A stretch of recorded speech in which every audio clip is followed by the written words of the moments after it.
주식 투자하면 아마도 워런 버핏을 떠올리는 사람이 많을 것이다.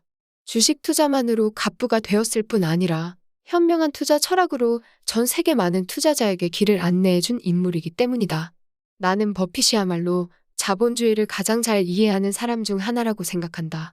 그는 초등학생 시절 친구들이 캔디를 사 먹는 것을 보고 자신도 사 먹는 대신 캔디를 판매하는 기계를 설치했다고 한다. 캔디의 달콤함보다 친구들이 캔디를 사 먹을 때마다 자신의 주머니로 동전이 들어오는 달콤함이 더 크다는 걸 안 것이다.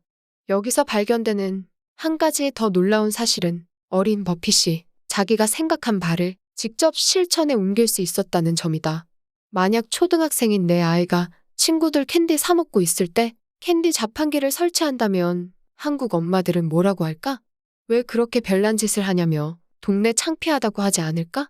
커서 뭐가 되려고 벌써부터 돈에만 밝으냐고 할지도 모르겠다.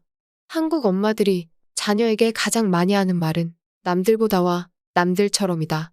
공부는 무조건 남들보다 잘해야 하고 그 외의 것은 남들처럼 해야 한다는 것이다. 하지만 인생은 교과서 안에 있지 않고 성공은 수능 성적에 좌우되는 게 아니다. 세상을 넓게 보고 남과 다른 생각을 하고 독특한 해법을 내놓을 수 있는 사람만이 성공할 수 있다. 자녀가 성공적인 삶을 살길 바란다면 다양한 경험을 하게 해주어야 하며 그러기 위해서는 엄마 자신부터 고정관념에서 빠져나와야 한다. 학군 좋은 동네로 이사하기 위해 빚을 잔뜩 지고 잘 나가는 과외 선생 모셔오느라 경쟁을 할 게 아니다. 그것은 자녀를 월급쟁이로 키우는 방식일 뿐이다. 자본주의 사회에서 우리는 누구나 자본가가 되고 싶어 해야 한다. 노동만이 아니라 내가 가진 자본에게도 일을 시켜야 한다. 그러려면 어려서부터 돈에 밝아야 한다. 이제는 자녀를 월급쟁이가 아니라 돈을 잘 알고 부를 축적할 줄 아는 자본가로 키우자. 부모 자신부터 자본가의 마인드를 갖자. 자본가가 되는 가장 쉽고 빠른 방법이 주식을 사는 것이다. 술자리와 외식, 그 밖에 줄일 수 있는 지출이 있는지 살펴 최대한 돈을 아껴서 주식을 사자. 당연히 자녀 학원과 과외도 중단하고 그 돈으로 주식을 사주자. 한국은 세계 11위의 경제 선진국임에도 주식 투자에 대한 인식은 후진국에 가깝다.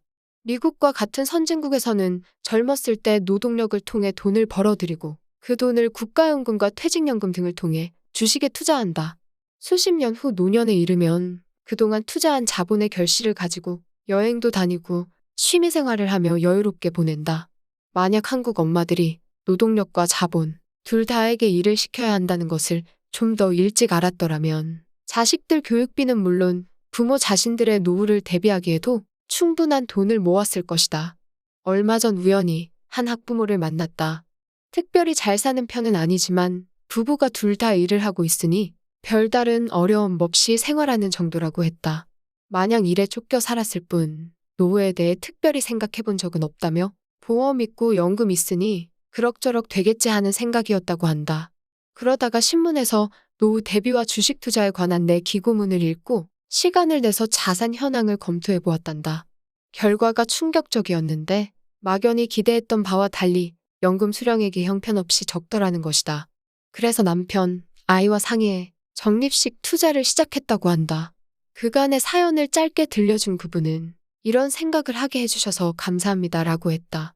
주식 투자는 선택이 아니고 필수라는 내 메시지가 실제로 누군가에게 닿았다는 사실에 나도 힘을 얻는다.